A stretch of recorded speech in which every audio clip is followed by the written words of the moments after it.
5 actions, 5 entreprises à surveiller de très près en ce mois d'octobre 2020. Il y a pas mal de nouveautés, des résultats d'entreprises, des rachats de sociétés, etc. Plein de nouveautés dont on va parler dans cette vidéo. Et en plus, il y a les élections américaines qui s'approchent à grands pas.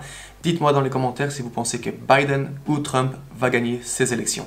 Dans cette vidéo, on va parler de 5 actions différentes, on va les analyser un petit peu ensemble. Alors soyez très attentifs et regardez cette vidéo jusqu'au bout. Si vous êtes prêts, on y va, c'est parti.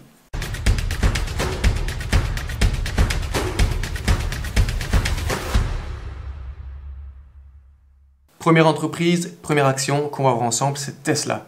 Alors vous savez à quel point j'adore Tesla, d'ailleurs j'en parle dans pas mal de mes vidéos.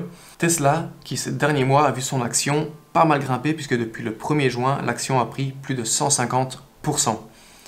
Ce dernier mois, l'action a été plusieurs fois tester la résistance des 450 $, ici le 15 septembre, le 21 septembre et encore le 1er octobre. Et là, je pense qu'on est bien parti pour aller retester cette résistance des 450 $.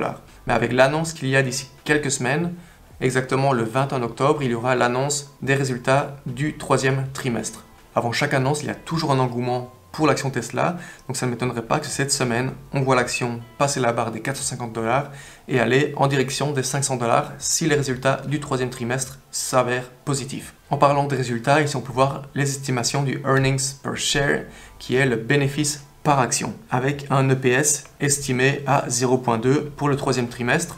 On peut voir que chaque fois, les estimations, durant cette dernière année, les estimations de l'EPS étaient beaucoup moins bonnes que ce qui a été réellement rapporté. Par exemple, il y a exactement un an, au 3e trimestre 2019, l'EPS estimé était de moins 0,29, un EPS négatif, et en fait l'EPS est avéré positif à 0,16. Donc ça ne m'étonnerait pas qu'ici, avec un EPS pour le 3e trimestre 2020 annoncé à 0,2, on soit bien plus haut que ça. Et donc si les estimations s'avèrent plus basse que les vrais chiffres et qu'on annonce des résultats très positifs, ça ne m'étonnerait pas que l'action soit en direction des 500 $ et puisse les dépasser d'ici 3 à 4 semaines. Est-ce un bon moment pour acheter des actions Tesla? Personnellement, si je devais acheter des actions Tesla aujourd'hui, je ne le ferais pas, j'attendrais que l'action redescende un petit peu aux alentours des 360-380 $ par action. Deuxième entreprise dont on parle aujourd'hui dans cette vidéo, c'est Apple. Alors encore une fois, tout comme Tesla, vous savez que je suis un grand fan d'Apple. Alors pas vraiment de leurs produits, mais de l'entreprise en elle-même. Et je vous parle d'Apple en ce mois d'octobre, car Apple, aujourd'hui, le 12 octobre, annonce la sortie de l'iPhone 12.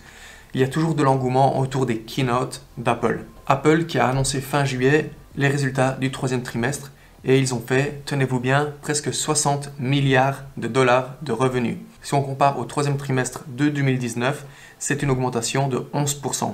L'action Apple qui aujourd'hui trade à 124 $ et à mon sens, c'est un prix justifié et un prix tout à fait normal. Les analystes estiment un prix moyen à 126 $ par action et les estimations hautes vont jusqu'à 150 $ par action. Apple, entreprise et actions à surveiller de très près en ce mois d'octobre 2020. Troisième entreprise qu'on va voir ensemble et je vais vous parler de Dropbox.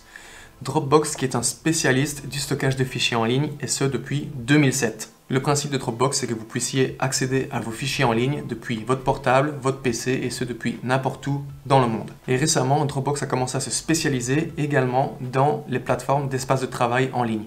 Donc des espaces en ligne de coworking. Dropbox, c'est 600 millions d'utilisateurs à travers le monde, dont 15 millions d'utilisateurs payants. Si on compare exactement à il y a 2 ans, il y avait 11,9 millions d'utilisateurs en 2018. Aujourd'hui, ils sont plus de 15 millions d'utilisateurs payants. En ce qui concerne les revenus, on était à 120 millions de dollars de revenus au 2e trimestre 2019 et au 2e trimestre 2020, on était à 126 millions, ce qui fait une augmentation d'environ 5%. La stratégie que j'aime particulièrement avec Dropbox, c'est que récemment, ils ont fait des deals avec des écoles et des universités aux États-Unis pour que tous les étudiants puissent utiliser Dropbox.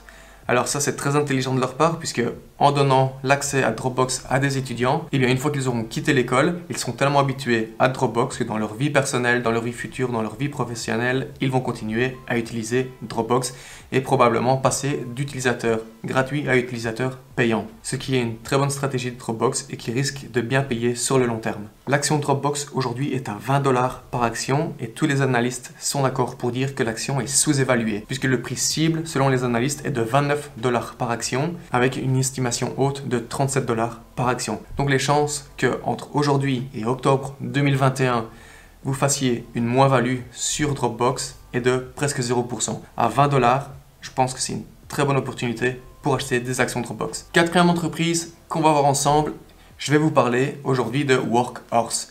Workhorse qui est une entreprise américaine spécialisée, tout comme Tesla, dans les véhicules électriques, mais eux, plus particulièrement dans les véhicules électriques utilitaires. Alors pourquoi est-ce que je vous parle de Workhorse aujourd'hui?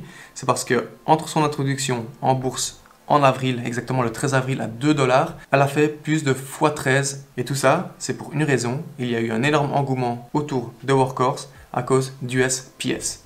USPS qui est le service postal gouvernemental américain et qui possède environ 140 000 véhicules qui ont été construits entre 1987 et 1994 et qui doivent être absolument remplacés. En plus de ça, la Californie a annoncé qu'à partir de 2035, les constructeurs automobiles ne pourront plus vendre de nouvelles voitures fonctionnant à l'essence en Californie. Tout ça nous ramène justement à Workhorse qui est un potentiel client pour USPS car ils vont devoir renouveler leur flotte de véhicules. USPS a annoncé vouloir remplacer toute sa flotte de véhicules utilitaires et pour ça a annoncé un contrat d'une valeur de 8,1 milliards de dollars. Depuis l'annonce de ce contrat et le fait que Workhorse soit un potentiel client, on a pu voir qu'à la mi-juin, l'action qui était le 16 juin à 4,40 $, trade aujourd'hui à 26,58 $.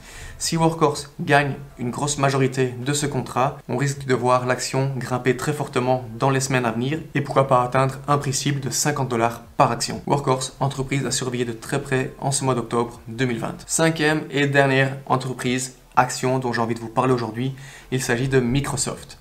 Microsoft qui malgré les années d'évolution positive, on peut le voir ici depuis son introduction en bourse en 1986 jusqu'à aujourd'hui, ou même à 5 ans, on peut voir le graphique à 5 ans, une évolution juste exemplaire. Microsoft a encore annoncé fin juillet 2020 un chiffre d'affaires de 38 milliards de dollars, ce qui correspond à une évolution de 13% comparé au même moment l'année précédente, pour un bénéfice d'exploitation de 13,4 milliards de dollars. Il y a eu pas mal de nouvelles récentes concernant Microsoft. La première, c'est que Microsoft a lancé un service de streaming de jeux en ligne. Le secteur du jeu en ligne, c'est un des rares secteurs qui s'est particulièrement bien porté pendant le confinement. Une autre nouvelle, c'est que Microsoft a annoncé que le 10 novembre, ils allaient lancer 2 nouvelles Xbox sur le marché. Et encore une autre nouvelle de la part de Microsoft, c'est l'acquisition de Bethesda Softworks, qui est un développeur et un publieur de jeux vidéo, pour un montant total de 7,5 milliards de dollars en cash. Pour moi, Microsoft est vraiment une valeur sûre et c'est une action qu'il faut absolument avoir dans son portefeuille. L'action aujourd'hui trade à 221 $, ce qui pour moi est un petit peu au-dessus de ce que je suis prêt à payer en ce moment pour Microsoft. J'attendrai personnellement que l'action redescende légèrement aux alentours des 180 voire 200 $ maximum avant d'acheter des actions. Mais bien entendu, le mieux c'est d'acheter des actions petit peu par petit peu et investir un petit peu chaque mois.